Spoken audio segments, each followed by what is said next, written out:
दोस्तों मां आहियां मुश्ताक राजपर ऐं सिंधी सकाफ़त जो ॾींहुं जेको आहे सिंधी कल्चर डे उहो हर साल डिसंबर जे पहिरें आचर ते मल्हायो वेंदो आहे ऐं सुभाणे सॼी दुनिया में उहो ॾींहुं मल्हायो पियो वञे। सो मूं चाहियो पिए त थोरो उन ॾींहं जे हिसाब सां ॻाल्हि ॿोल करियूं त उन ॾींहं जी अहमियत छा आहे या हिकिड़ो जीअं चइबो आहे नैरेटिव छा आहे सिंधी कल्चर जो।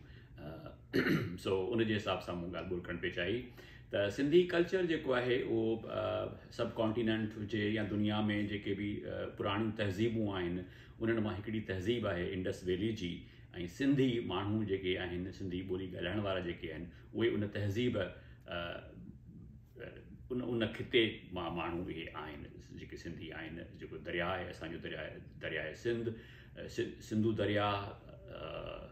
Indus valley civilization, Indus river, Mehran वादी मेहराण जेके तव्हां चओ था सभु दोस्त चऊं था, उन जे ॿिन्ही किनारनि ते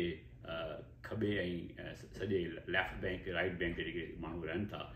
सिंधी, उन्हनि जी सकाफ़त ऐं तहज़ीब जो ॾींहुं आहे। सो पाकिस्तान जे अंदरि जॾहिं खां वठी पाकिस्तान में सिंध शामिलु थी 1947 खां वठी करे त सिंध जे मथां मुसलसल जेको मर्कज़ जूं जेका हुकुमरानी हुई, जेका डिक्टेटरशिप्स रहियूं, जेके ग़ैर जमहूरी हुकूमतूं रहियूं, उन्हनि सिंधी कल्चर खे सिंधी ॿोलीअ खे तमामु घणो दॿाए रखियो आहे। ऐं ख़ासि तौर ते जेके माण्हू ॿियनि इंडिया में लॾे आया पार्टीशन में, उन्हनि बि अची सिंध जे मथां जंहिं नमूने जी हुकुमरानी कई ऐं सिंधियुनि खे दॿाइण जी कोशिशि कई, सिंधी ॿोली खे वक़्तु कोन मिलियो, सिंधी मीडियम स्कूल बंदि थिया, त हिकिड़ी मुसलसल ॾहाकनि खां वठी करे सिंध जे मथां हिकिड़ी सकाफ़ती यलगार हुई। सो आउं सम्झां थो हीउ जेको ॾींहुं आहे, जेको हुनजो उभार आहे, जेको हुनजो राइज़ थियणु आहे, उहो बेसिकली उहा जेका मुसलसल सप्रेशन हुई ॾहाकनि खां वठी करे, उनजो हिकिड़ो एक्सप्रेशन आहे। उनखे सिंधियुनि जे पंहिंजे तारीख़ खे, पंहिंजी ॿोलीअ खे, पंहिंजी सकाफ़त खे ओन करण जो हिकिड़ो एक्सप्रेशन आहे, जेको ॾाढो स्ट्रॉन्ग आहे, पावरफुल आहे, छाकाणि त उन में उहे सभु चङायूं सुठायूं आहिनि जेके कंहिं बि हिकिड़ी तहज़ीब याफ़्ता क़ौम में हुजणु खपनि। मां तव्हांखे इहो ॿुधाईंदो हलां त सिंधी तहज़ीब जेका आहे, जेका सिंधी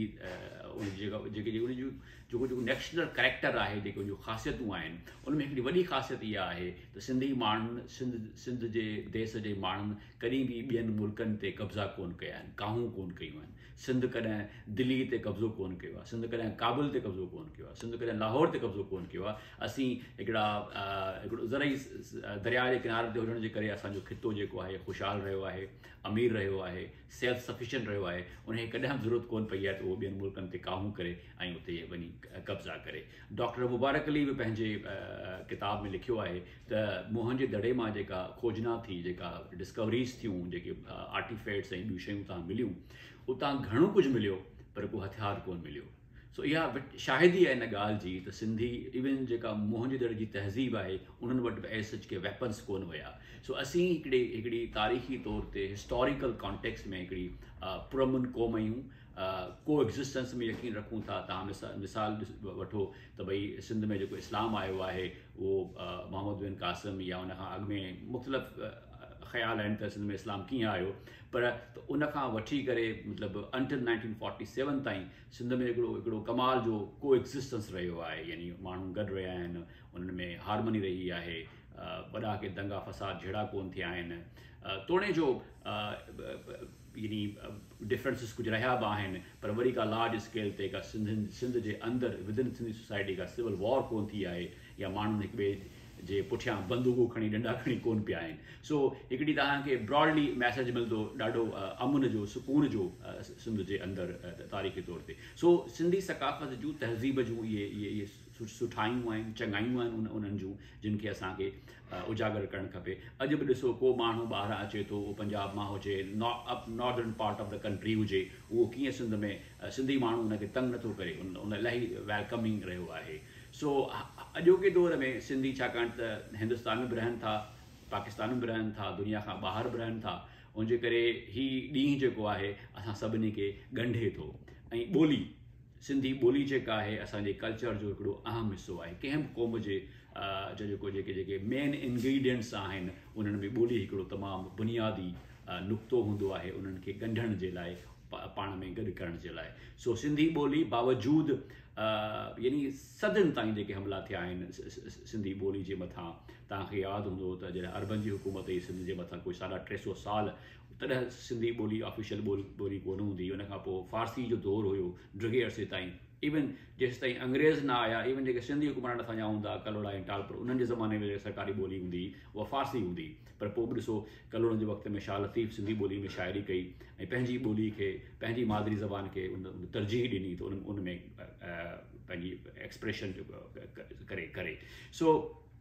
पाकिस्तान में अॼु बि बदकिस्मती सां जेके पाकिस्तान जा जेके मामा ऐं चाचा ऐं अबा ठहियो वेठा आहिनि, उहे सिंधी ॿोली खे क़बूल करण लाइ तयारु न आहिनि। ऐं बावजूदु असां सभिनी जे मुतालबनि जे, सिंध असेंबली जे मुतालबनि जे, पाकिस्तान जे सरकारी ॿोलियुनि में सिंधी ॿोली खे शुमारु नथो कयो वञे। इंडिया जे अंदरि सिंधी ॿोली जेका आहे, उतां जूं जेके सरकारी ॿोलियूं आहिनि उन में हिकिड़ी ॿोली कंसिडर कई थी वञे, पर असांजी ॿोली खे, सिंधी ॿोली खे पाकिस्तान जे अंदरि जेको आहे उहे एक्सेप्ट नथा कनि, one of the national languages of the country. सो हिन मौक़े ते असां सभिनी खे जेके सिंध में आहियूं, सिंध खां ॿाहिरि आहियूं, उन्हनि खे इहो मुतालबो रखणु खपे हुकूमत पाकिस्तान खां त बाबा तव्हांखे नांग थो खाए, का बलादी खाएव, तव्हांखे कहिड़ो ख़तरो आहे असांजी ॿोली मां, तव्हांखे असांजी ॿनियूं बि खपनि, दरिया बि खपनि, शहर बि खपनि, कंटोनमेंट्स बि ठाहिणियूं अथव, why don't you accept our language. सो पुरज़ोर मुतालबो रखणु खपे मौजूदा जेका PDM जी गवर्नमेंट आहे, त पाकिस्तान जे अंदरि जेके वहदतूं आहिनि, जेके फेडरेटिंग यूनिट्स आहिनि, जेके क़ौमुनि जा तारीख़ी वतन आहिनि, उहो बलोचनि जो वतन हुजे, उहो पंजाबियुनि जो हुजे, उहो सिंधियुनि जो हुजे, उहो पख्तूननि जो हुजे, उन्हनि जी ॿोलियुनि खे उतां जूं सरकारी ऐं क़ौमी ॿोलियूं करार ॾियो, जेसीं ताईं क़ौमुनि जे तशख़ुस खे उन्हनि खे रिकग्नाइज़ न कंदो, उन्हनि खे तस्लीम न कंदो, त ख़बर न आहे इहो तव्हांजो जेको आर्टिफिशलिटी ते ऐं कूड़नि नज़रियनि ते ऐं जेको जीअं चवंदा आहिनि त नज़रिया पाकिस्तान जो को नज़रियो कोन्हे को, देयर वॉज़ नो नज़रिया पाकिस्तान जो नज़रियो फ़क़ति पाकिस्तान जो आइन आहे, जेको पाकिस्तान जे गवर्नेंस खे गाइड करे थो, जेको सभिनी जी रहनुमाई करे थो। सो वधीक सियासी बहस में नथा वञूं। ऐं सम्झां थो सिंधी कल्चर असांजे ॿधी ऐं एके जो ॾींहुं आहे, ऐं उहे दोस्त जेके चवनि था त सिंधी कल्चर डे जेको आहे उहो सिंधियुनि जी क़ौमी ईद आहे, ऐं उन ईद खे सभु गॾिजी ख़ुशी सां, प्यार सां ऐं दुनिया खे जेको अमन ऐं सलामती जो पैगाम आहे उन सां मल्हायूं। महिरबानी ऐं GSN।